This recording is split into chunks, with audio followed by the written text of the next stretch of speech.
जितना ये खत्म करना चाहते हैं उतना ये बढ़ती जाती है। कि क्या आप एक ऐसी सरकार चाहती हैं जो बलात्कारी बचाते हैं? आप खुद सोचिए, क्या आप ऐसे नेता चाहते हैं जो औरतों के खिलाफ जुर्म पे चुप्पी साध लेते हैं? क्या आप एक मौन महिला एवं बाल विकास मंत्री चाहती हैं? हमें चाहिए केजरीवाल। महिलाओं की रक्षा सुरक्षा के लिए सीसीटीवी कैमरे लगवाए। बाहर आएंगे, अरविंद जी ने कोई गलत किया है? अच्छा काम किया।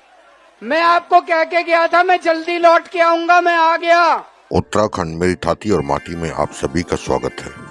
आशा करता हूं कि आप इस वीडियो को देखने से पहले चैनल को सब्सक्राइब करें और बेल आइकन दबाना ना भूलें, क्योंकि जो भी वीडियोस डाले जाएंगे वो आपको तुरंत मिल जाएंगे। आम आदमी पार्टी के लिए दिवाली ने अभी से दस्तक दे दी। पहले मुख्यमंत्री केजरीवाल को जमानत और अब दिल्ली गवर्नर द्वारा लगाई गई याचिका कि मुख्यमंत्री अरविंद केजरीवाल इस्तीफा दे, उसे खारिज कर दिया गया। 2014 में देश के सामने एक व्यक्ति का नाम आगे आया, नरेंद्र दामोदर मोदी, जिसने नारा दिया अच्छे दिन आएंगे। लेकिन पिछले 10 सालों में ऐसे अच्छे दिन आए कि नोटबंदी से परेशानी किसको हुई? आम नागरिक को। काला धन वापस लाया जाएगा।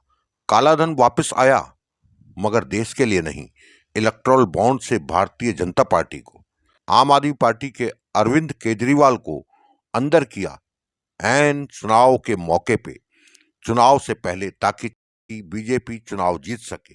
लेकिन आम आदमी पार्टी का एक एक कार्यकर्ता और एक नेता पूरे जोश के साथ कार्य कर दिया। भारतीय जनता पार्टी के मोदी जी ने कुछ ऐसे कार्य कर दिए कि लोग हुक्म की तालीम करने लगे। कब थाली बजानी है, कब ताली बजानी है, और कब तिरंगे या राम के नाम का झंडा गली गली कूचे कूचे में फहराना है। भले ही राष्ट्र आस्था और ईश्वर आस्था पैरों के नीचे कुचली जाए।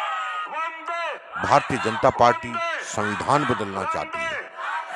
संविधान में कुछ संशोधन होना जरूरी भी है, लेकिन कैसा संशोधन? क्या बाबा साहेब ने संविधान सही नहीं बनाया था?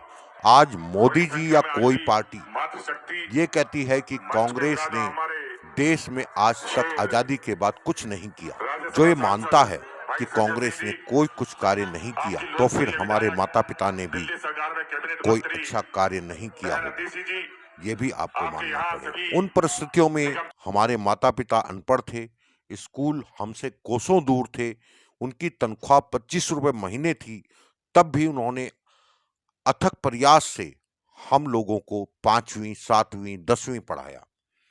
और आज हम लोग पहले से संपन्न हैं, तो क्या आप लोग मेहनत मजदूरी करके उनको डॉक्टर और इंजीनियर की डिग्रियां नहीं दिला रहे?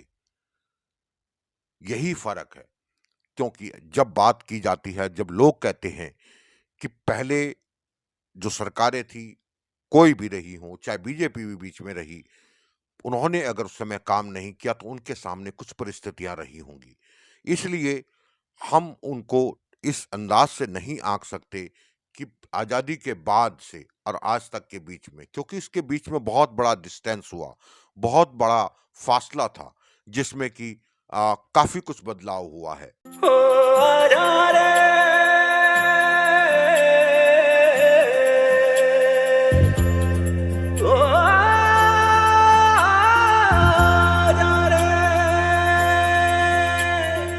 दिल्ली पुकारे तुझे, देश पुकारे, आजा रे अब आजा रे।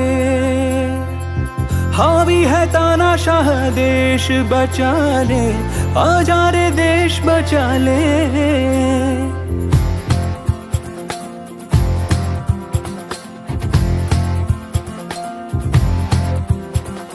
मफलर पहने, झाड़ू पकड़े, चलता है वो शान से, भ्रष्टाचारी कांपे थर थर सुनकर उसका नाम रे।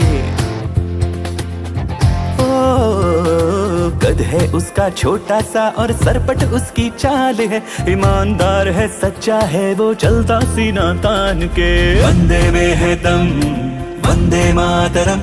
अरविंद केजरीवाल, मनीष सिसोदिया, संजय सिंह, सत्येंद्र जैन, बड़ी बड़ी पार्टियों के अगर 4 टॉप के नेता जेल चले जाएं, पार्टी खत्म हो जाती है। लेकिन ये पार्टी नहीं है, ये एक सोच है। जितना ये खत्म करना चाहते हैं उतना ये बढ़ती जाती है। 75 साल के अंदर इस कदर किसी पार्टी को और उसके नेताओं को प्रताड़ित नहीं किया गया जिस तरह से प्रधानमंत्री मोदी जी ने आम आदमी पार्टी को प्रताड़ित करने की कोशिश की। प्रधानमंत्री जी कह रहे हैं मैं भ्रष्टाचार से लड़ रहा हूं। देश के सबसे बड़े चोर, उचक्के और डकैतों को उन्होंने अपनी पार्टी में शामिल कर दिया। जिन लोगों को 10 दिन पहले मोदी जी कहते थे 70,000 करोड़ का इसने घोटाला कर दिया, थोड़े दिन के बाद उसी आदमी को अपनी पार्टी में शामिल करके किसी को डिप्टी सीएम बना देते हैं, किसी को मंत्री बना देते हैं और उनके सारे ईडी और सीबीआई के मामले खत्म कर देते हैं और कहते हैं मैं भ्रष्टाचार से लड़ रहा हूं। मैं मोदी जी को कहना चाहता हूं भ्रष्टाचार से अगर लड़ाई लड़नी है तो केजरीवाल से सीखो। 2015 में जब दिल्ली में हमारी सरकार बनी थी, हमारे एक मंत्री का एक ऑडियो मेरे पास किसी ने व्हाट्सएप कर दिया।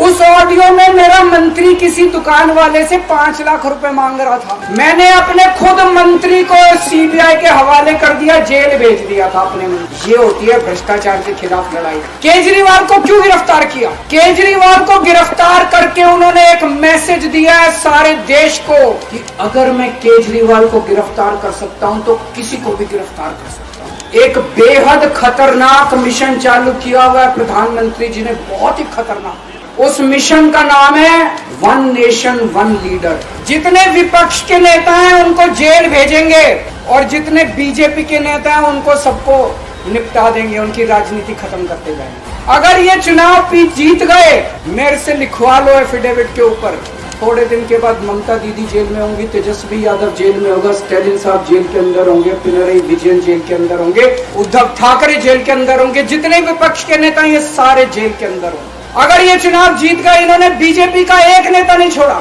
आडवाणी जी की राजनीति खत्म कर दी इन्होंने, मुरली मनोहर जोशी की राजनीति खत्म कर दी, सुमित्रा महाजन की, शिवराज सिंह चौहान जिसने मध्य प्रदेश का चुनाव जीत के दिया इन लोगों ने, शिवराज सिंह चौहान ने उसको मुख्यमंत्री ने बनाया, उसकी राजनीति खत्म कर दी। वसुंधरा राजे की राजनीति खत्म कर दी इन्होंने, खट्टर साहब की राजनीति खत्म कर दी, डॉक्टर रमन सिंह की राजनीति खत्म कर दी।